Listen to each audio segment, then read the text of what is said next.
जय माता दी दोस्तों, कैसे हैं आप सभी। आई होप आप लोग बहुत अच्छे से होंगे। आप सभी का स्वागत है मेरे चैनल कंचन डेली लाइफस्टाइल में। आज है नवमी यानी नवरात्रि का अंतिम दिन। आज कन्याओं का भोज कराऊंगी और हवन होगा और हवन पूजा होगी। और मैंने आज माता के भोग में क्या क्या बनाया है चलिए आपको दिखाती हूँ। वैसे तो मैंने खाना सब बना लिया है। भोग लगाने के लिए जो पूड़ियाँ होती हैं, हवन के लिए जो पूड़ियाँ होती हैं वो सब भी बना लिया है। बस कन्याओं को खिलाने के लिए भी पूड़ियाँ मुझे तलनी है। बस भोग का सारा सामान बना के ना मैं तैयार होने के लिए आ गई थी कि भाई पंडित जी के आने से पहले तैयार हो जाना सही रहेगा। और उसके बाद कन्याएँ तो जब आएंगी उस टाइम भी पूड़ियाँ मैं तल लूँगी। लेकिन मैं फ़िलहाल ना रेडी हो गई हूँ, तो सोच रही हूँ कि पूड़ियाँ तल के रख दूँ ताकि हड़बड़ी नहीं रहेगी। अकेले क्या क्या मैनेज करूँगी मैं। फिर उनको ना आलता वगैरह लगाऊँगी, तिलक लगाऊँगी, उनका भी श्रृंगार करना होता है बच्चियों का। तब पूरी फिर तलूँगी तो हड़बड़ी हो जाएगी, तो इसलिए अभी मैं जा रही हूँ ना, पहले तल के रख लूँगी तो ठीक रहेगा। पहले चलिए आपको दिखाती हूँ कि मैंने भोग क्या क्या बनाया है। देखिए, सबसे पहले ये पनीर और कैप्सिकम की सब्जी है, सूखी है। फिर ये चना है, मेन प्रसाद तो यही है चना। इसके बाद ये खीर है। पूड़ियाँ मैंने भोग के लिए बना के रख ली है। और ये है हलवा।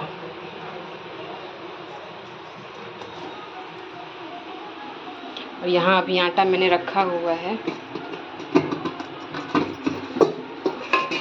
देखिए। इतना सारा भोग तैयार हो चुका है और अब मैं जा रही हूँ पूड़ियाँ तल के निकालूंगी। जो घर में जो नॉर्मल पूजा होती है ना बाकी देवताओं की, तो वो सुशील जी करके बैठे हुए हैं। पंडित जी आए हैं, अभी काजल के रूम में हवन पूजा हो रही है, उसके बाद वो नीचे आएंगे। इसलिए मैं आराम से आप लोगों से भी बात कर पा रही हूँ, वरना हड़बड़ी रहती है बहुत। देखिए सुशील जी को दिखाती हूँ आप लोगों को, बेचारे पूजा करके बैठे हुए हैं। तब क्या हाल चाल? अच्छा, दिख नहीं रहा है। दिख नहीं रहा। मुँह कैसा हो गया है 9 दिन में? कोई आया? अच्छा। कोई आया?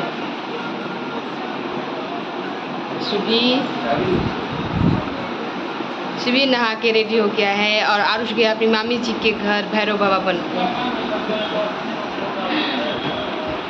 कौन आया है? दिखता नहीं है इसलिए पर्दा गिरा रही हूँ। बोल रहे हैं ना कि हवन कहाँ होगा, थोड़ा पूजा रूम में ना छोटा पड़ जाता है जगह, उसी में कर लीजिएगा। कब आएंगे पंडित जी? टाइम हो गया। देखिए क्या ऊपर, रुको चलो पंखा बेटा। पंखा बात करने के लिए पंखा बंद किए। पंखा चला दो, पंखा चला दो, पापा को गर्मी लग रही है। गर्मी तो है, ये बारिश हो रही है फिर भी गर्मी है। चलिए देखते हैं पंडित जी क्या कर रहे हैं, कहाँ तक पूजा पहुंची है ऊपर।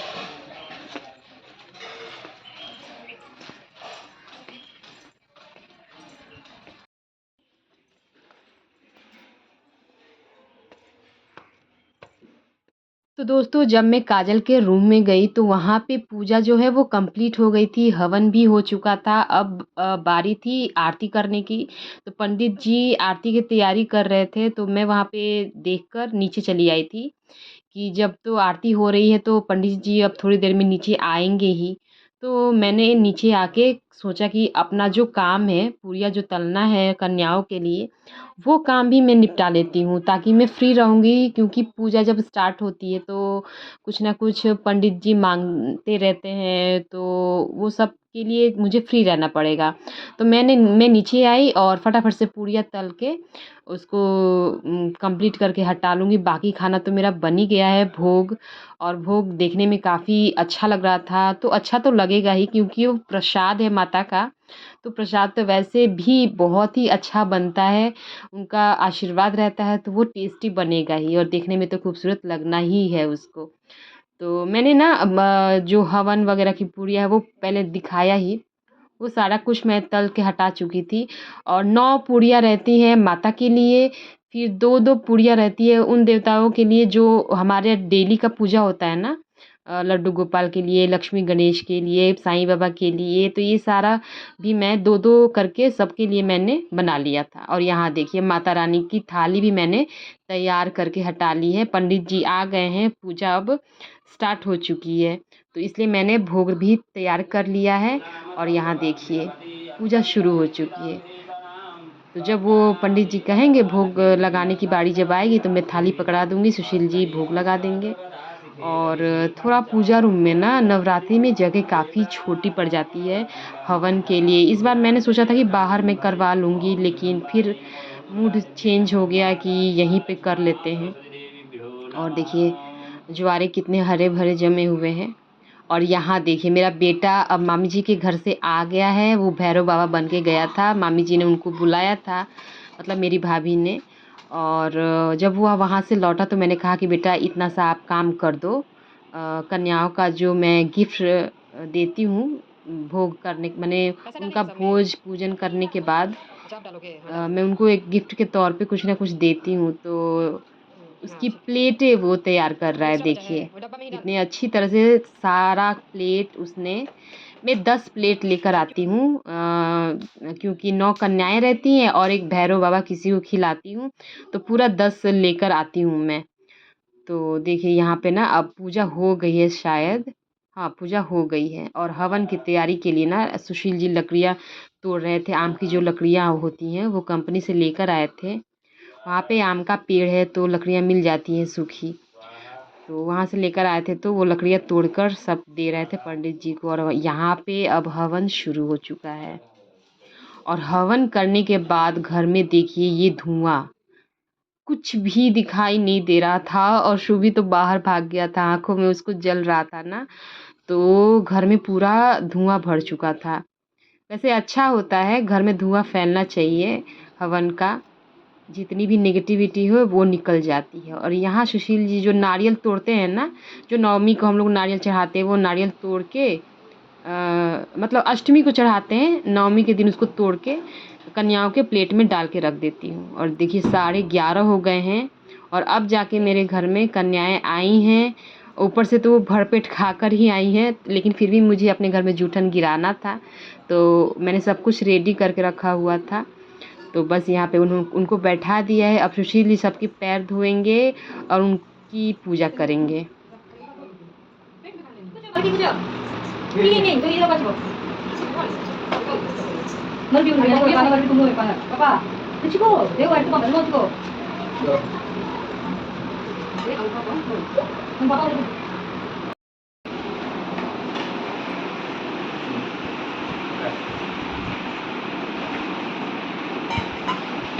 हाँ। ठीक है।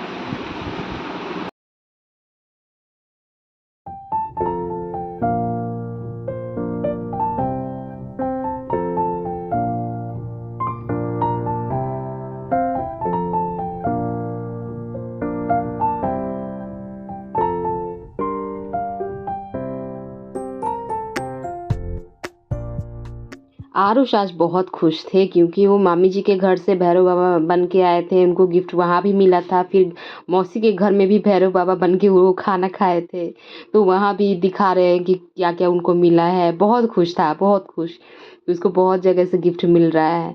और मेरे घर में भी मैं अभी देखिएगा, मैं पुच्चू को बिठाऊंगी खाना खाने के लिए एज अ भैरव बाबा, लेकिन वो बैठा ही नहीं, भाग गया। फिर यहाँ भी मैंने आरुष को ही बिठाया, तो यहाँ भी उसको गिफ्ट मिला, तो वो भी बहुत खुश था। देखिए यहाँ पे मैं बुला रही हूँ कि बैठेगा, लेकिन पता नहीं क्यों वो भाग गया, बैठा ही नहीं।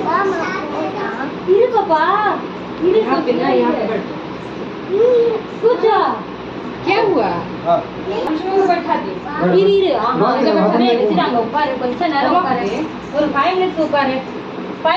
பொம்மை எங்கேயும் போயிடாது உட்காரு எங்க போறான் சரி பரவாயில்ல इस पे बैठ बेटा, चादर पे बैठ बेटा, भैरव बाबा बनेगा तो अच्छे से उसको बोलो माँ, उसको जिताओ माँ, चलो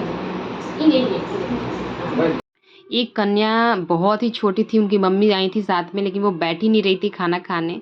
तो मैंने कहा कि कोई बात नहीं, उनको भूख नहीं है शायद, तो वो बस गिफ्ट लेके गई थी अपना, लेकिन खाना उन्होंने नहीं खाया था। वैसे 9 कन्याओं ने पूरा खाना खाया था, वो 10वीं कन्या थी, लेकिन उन्होंने खाना नहीं खाया। लेकिन मैंने आरुष के हिस्से का गिफ्ट ना उनको दे दिया था। आरुष को बस मैंने दक्षिणा पकड़ाया था, तो उससे भी वो बहुत खुश था। अब यहाँ पे देखिए प्लेटें सजाई जा रही हैं।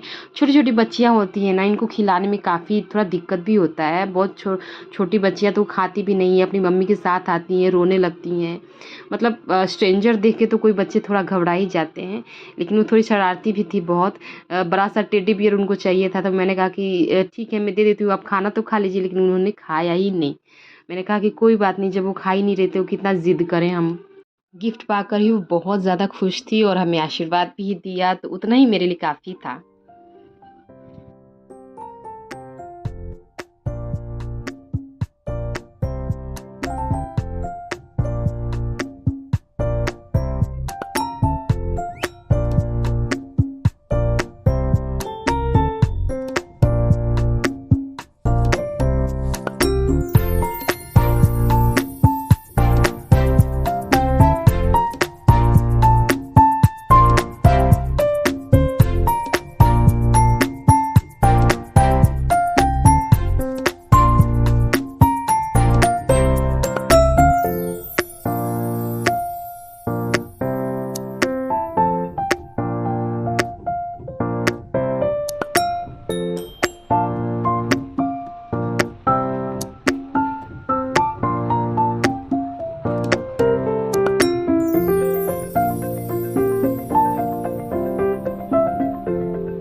जो सम्मान और प्यार हम कन्याओं को नवरात्रि के दिनों में देते हैं, मैं चाहती हूँ कि माता रानी सबको ऐसी सद्बुद्धि दें कि उनका सम्मान यूँ ही हमेशा हमेशा होता रहे।